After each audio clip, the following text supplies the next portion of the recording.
Olá, meus amigos do Milk News, estamos aqui uma vez mais com vocês nessa terça-feira gorda, em que você já enfrentou o trânsito da capital de São Paulo, você que já andou pela Afonso Pena aí em Belo Horizonte, você que já pegou a Avenida Brasil aí no Rio de Janeiro, você que andou em Salvador ali no Farol da Barra, você que já enfrentou o trânsito congestionado em todo o Brasil. Que judiação. Especificamente aqui para São Paulo, a coisa está cada vez pior, porque não existe lâmpadas para serem trocadas nos semáforos. Então é o seguinte, quando queima algum semáforo do centro, eles vão na periferia, tiram a lâmpada de um e colocam no outro. Dá para entender que isso aconteça na capital mais importante do país, com a maior arrecadação? É possível? Então, por favor, Ministério Público, consulte um cidadão que tem um escritório ali no Viaduto do Chá, num prédio grande que está embaixo escrito assim, Prefeitura, e no último andar está lá no gabinete dele, senhor engenheiro Kassab. Ele pode dar uma resposta a vocês. Mas a resposta que é o povo brasileiro. O povo brasileiro. Essa imagem que nós vamos mostrar para vocês, essa imagem filmada, chocou o país, sabe? Essa médica fez o que nenhum policial teve coragem de fazer até agora. Quando no programa passado eu chamei Não Seja Frouxo e muita gente achou ruim, sabe? Isso que ela fez, vocês deveriam fazer também. Mas daí vocês dirão, mas nós é diferente, eles dão um bonde é quando eles transferem, sabe? Dão um bonde na gente, vai bem longe, é provável. Mas se todo mundo fizer, eles não vão dar bonde em todo mundo, porque eles também não são loucos, entendeu? Agora, no mínimo eu vou cobrar aqui todo dia. No mínimo, operação padrão. No mínimo, estrito cumprimento do dever legal. Sabe o que é isso? Só façam aquilo que mandar a lei. No caso, a lei orgânica da polícia. Só façam isso, mais nada. A polícia para. E daí eles têm que tomar uma providência. Agora, acompanha. Bola, põe um trechinho da violência do protesto dessa médica. Põe. Tô sozinha nessa porcaria aqui! Não posso fazer nada pelo excesso de pacientes doentes! E a secretaria, o governador não faz nada! Cadê o Dom Pedro II? Nós somos sobrecarregados! Eu sou diabética e hipertensa! O Dom Pedro II tá lá com médicos não atende porque não tem cama! Eu já tô de saco cheio, eu vou ser punida por uma boa causa! A saúde está zerada! Os pacientes estão à míngua, estão morrendo! Viram só? É isso. Ninguém mexeu nela, nós checamos, ninguém, porque o Brasil se comoveu. Então não vai ser um Sérgio Cabral da vida, cheio de podres no seu passado, dançarino da garrafinha lá, como é que é a dança da garrafinha, que vai ter peito de fazer alguma coisa com essa mulher, porque vai ter o povo brasileiro contra ele. Tá vendo? Vê como é que são as coisas. Em muito boa hora ela tomou uma atitude, porque a situação no Rio é caótica. Consegue ser pior do que a situação em São Paulo. Consegue, tá? Eles conseguiram ser pior do que aqui. Bem, mas um assunto puxa o outro. Eu tô deixando pro fim uma coisa que eu sei que eu vou me irritar, mas como daí o programa vai estar no fim mesmo, eu me despeço de você e fico irritado aqui, mordendo o pé dessa mesa, dando murro na parede, porque essa notícia não é possível que alguém engula uma coisa dessa. Mas antes disso, descriminalização das drogas. Eu confesso a vocês que eu não tenho ainda uma opinião definitivamente firmada com relação a isso. Existem os aspectos positivos, os aspectos negativos da questão. Mas dois fatos me chamaram a atenção. Uma jovem mãe, 17 anos de idade, já é mãe, consumidora de droga, não era traficante, ou pelo menos não se provou que fosse. De repente entrou num hospital levando sua filha que estava passando mal, um bebê de 8, 9 meses. Bom, constataram os médicos que essa criança estava com overdose de cocaína. Se descriminalizarem, se ficar liberado o consumo, né, para o usuário, esses fatos poderão ocorrer com maior incidência. Foi no Rio de Janeiro, a mãe tem 17 anos, a criança deu entrada no hospital, os médicos estabeleceram que era overdose de cocaína. A criança com menos de 1 ano, um bebê. Tá quase à morte essa criança. Bem, isso é um acidente. Pode ser. Ou quem sabe, muito doidona, ela ministrou mesmo para a criança.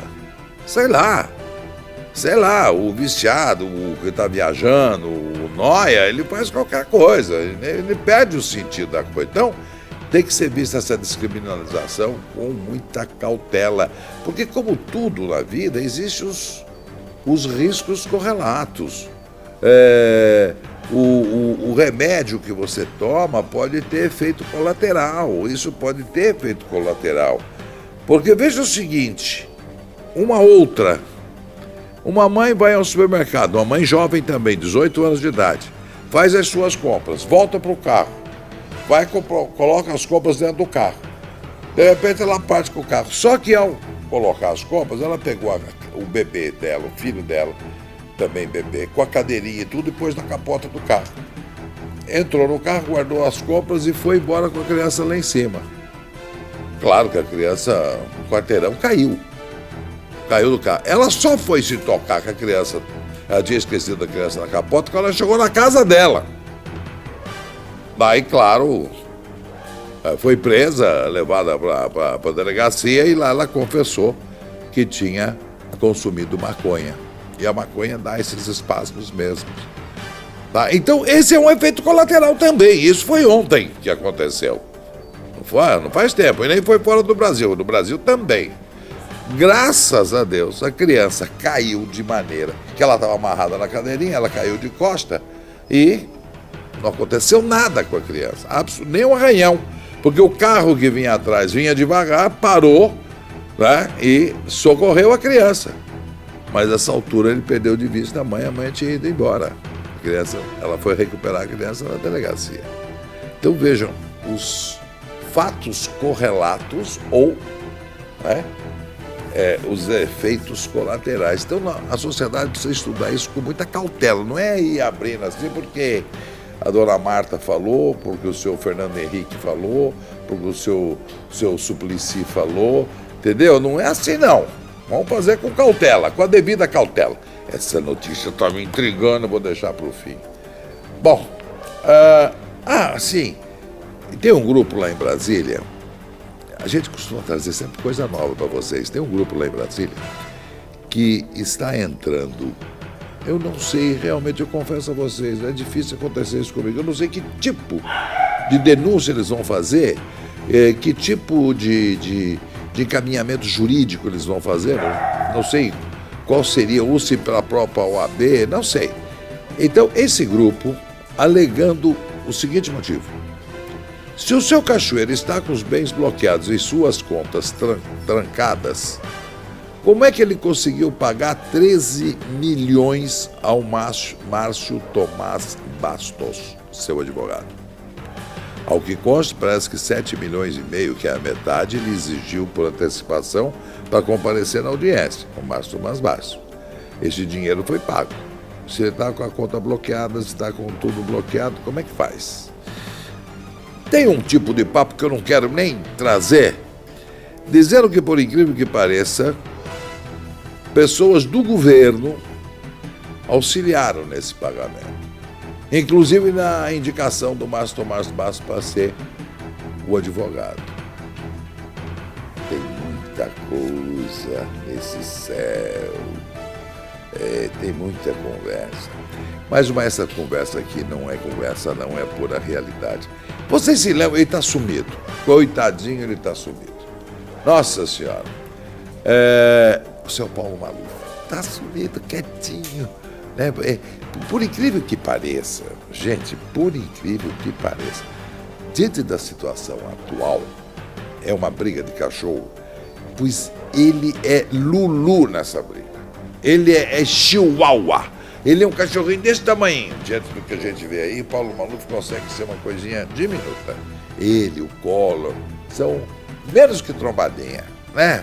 Diante do que a gente está vendo atualmente. Mas, então é o seguinte, vocês se lembram da Pauli Petro? Pois é, ele resolveu achar petróleo naquela ocasião. Era um grande golpe. Eu vi outro dia dizendo, tá vendo como o Paulo Maluf tinha razão? O pré-sal tá aí para provar. Não confunda uma coisa com outra. Primeiro que o pré-sal está a 200 milhas de distância, mar aberto. E ele queria achar petróleo em Avaré, em Sorocaba. Quer dizer, para. Mas aquela Pauli Petro rendeu a ele vários processos. E ele conseguiu, desde aquela época, empurrar com a barriga, até que houve a decisão final do Superior Tribunal de Justiça. Foi condenado e a empresa que o processou mandou executar a sentença, queria receber o dinheiro. Fizeram rastreamento nas contas. Bom, vamos bloquear as contas dele. Sabe quanto tinha o seu Paulo Maluf na conta? R$1.000. É só no Brasil. R$1.000. Eles acharam numa conta dele. Em todas as contas dele dava R$1.000. Daí o que, como é de lei, que fez? Vão para penhora, essa empresa. Propôs a penhora. E foram penhorar o quê? A sua fabulosa, maravilhosa coleção de vinhos. Dizem ser uma das maiores coleções de vinhos do Brasil. Daí, quando ele viu que iam penhorar os seus vinhos, e não tinha outra saída, daí ele chamou para o acordo e vai pagar direitinho e tal, né? Mas é apenas essa curiosidade. Em todas as coisas ele tinha R$1.000. Coitadinho, ele está tão pobre. Eu vou ver se arrumo algum para ele. Está acabando. Eu só quero notícia nova, não quero notícia velha. Aqui não se cometa assunto que todo mundo comete. Curti. O Bola, que é o nosso editor-chefe, então ele diz o seguinte: se vocês quiserem nos ajudar mesmo, dentro do YouTube, para que esse programa fique sempre na primeira página, vamos chamar assim, é preciso que você aí em cima clique no, como é que chama? Favoritos. Favoritos, tem aí em cima, favoritos. Tem outros que é assim, gostei. Tem outro que é um dedinho para cima e outro para baixo não, só para cima, tá? Curtir, esse é o curtir, depois tem favoritos, outros gostei, tá bom? Façam isso pra gente, dá uma mãozinha, ajude a gente aí. Tá faltando isso só para acabar? Então eu vou dar a notícia final. E-mail também, tá me dizendo aqui, e-mail. Gente, vocês acreditam numa coisa dessa? Na semana passada vocês acompanharam. A Delta tinha sido vendida para o grupo JF, a Friboi, embutidos, salsicha, essas coisas aí, mortadela, linguiça. Já era estranha essa venda. Mas, de repente, na sexta-feira, todos nós fomos surpreendidos que aquele pessoal não é bobo nem nada, né? O Zé Mineiro, filho dele, esse pessoal é um pessoal sério que chegou aonde chegou através do trabalho. Quando eles foram fazer um levantamento, eles falaram, opa, é fria, vamos cair fora. E declararam publicamente que estavam saindo do negócio e não compraram a Delta. Pois bem, na situação em que está, essa empresa sendo a bola da vez, com toda a situação do seu Cavendish, com tudo isso que vocês estão acompanhando, com uma CPI em que ela é a principal figura depois do Cachoeira, todos os seus membros envolvidos, diretores presos, outros na iminência de serem, com tudo isso, ela ganhou sexta-feira, ao apagar das luzes, uma concorrência no governo, deram a ela a falida Delta, segundo o próprio dono dela, mais uma obra. Isso é escandaloso, isso é um escárnio, isso é uma safadeza. Devia ter sido suspensa essa licitação imediatamente. Deram a ela uma obra no valor de 30 milhões de reais. É revoltante, sabe? É chamar o povo de idiota, sabe? É achar que todos nós somos imbecis. 30 milhões. E aonde? No DENIT, que é o órgão mais bandido, vamos chamar assim, do governo, Departamento Nacional de Estradas e Obras, que tem até um cara que está denunciando todo mundo aí, até o PSDB estava na maracutaia também, aqui do Rodoanel, ele denunciou, como é o nome dele? Pagou. Ele pagou sim, segundo ele. Ele pagou, então você pagou com U no final e pagou com T, que é o nome dele no final. Mas, gente, o DENIT contrata a Delta por 30 milhões e ninguém vai falar nada. É uma obra da BR-163. Isso é para envenenar o dia de qualquer um. O seu, o meu dia. Já estou envenenado. Mas também, fazer o quê? Meus amigos, nós vamos encerrando. Eu pedi aquilo lá para vocês. Vocês fazem isso, né? Vamos manter esse único canal que fala essas coisas. Os outros são comprometidos e não falam. A imprensa, metade dela é vendida. Ajudem a gente. Um grande abraço a vocês. Até mais.